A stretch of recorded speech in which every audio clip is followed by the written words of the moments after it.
Welcome to stage 14 of the 2016 Vuelta a Espana.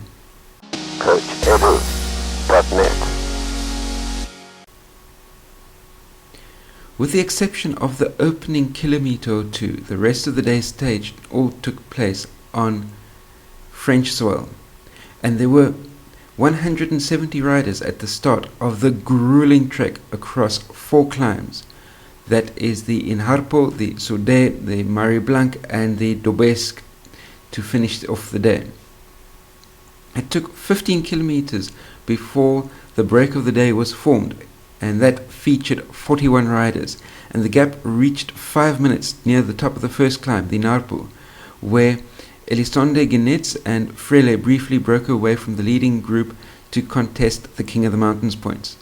The descent, however, was treacherous, and they were reined in as Jose Joaquim Rodriguez and Jacques Janssen van Rensburg crashed. The Spaniard made it back into the front pack, while van Rensburg was caught by the main peloton, as he took a whole lot longer to be able to get going again.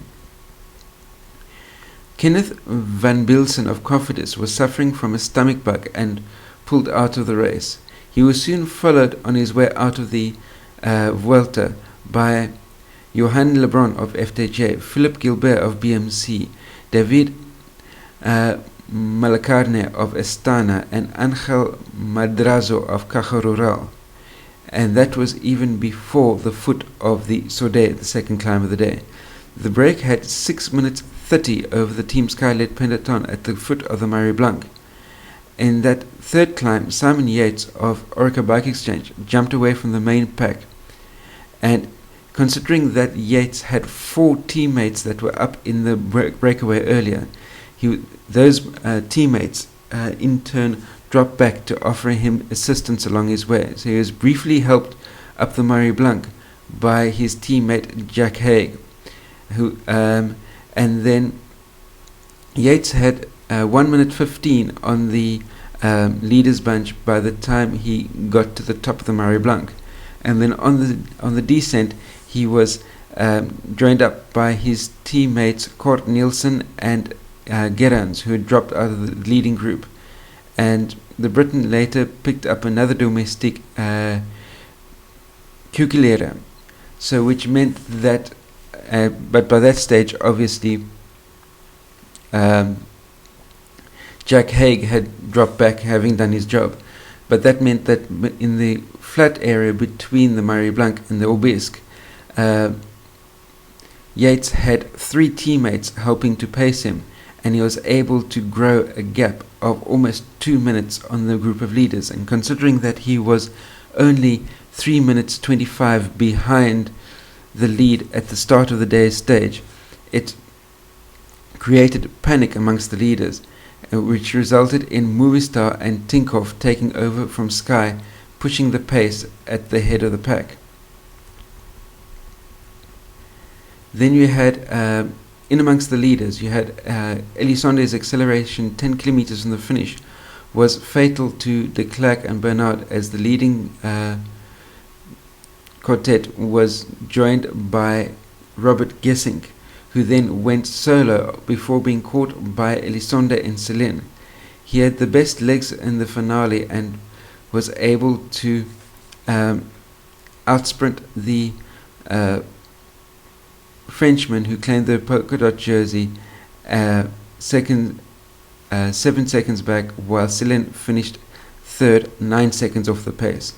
And in his post-race interview, Gesink was saying that he had to do the entire last part of the race standing up out of the saddle. He couldn't afford to sit down because his legs were cramping up so badly. Yates finished the day 5th, 39 seconds behind Gesink.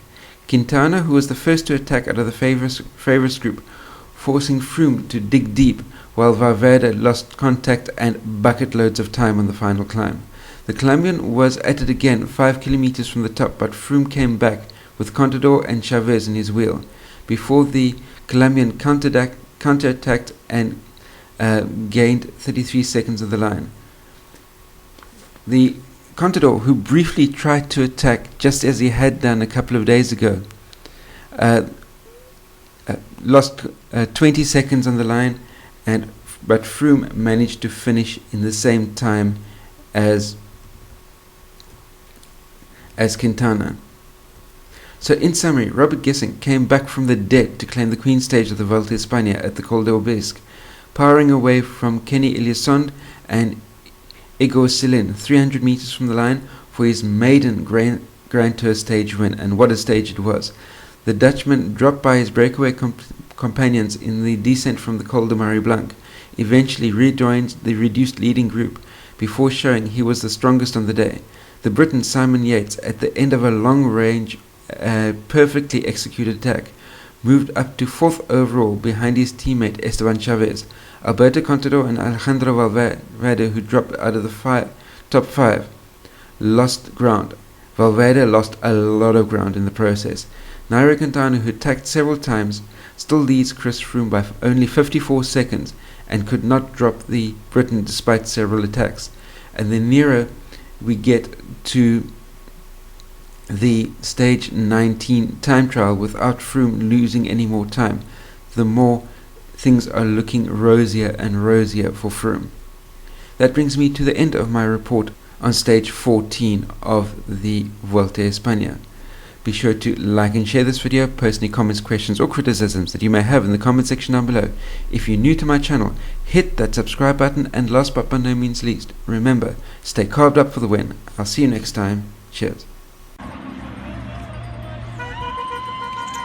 Whoa!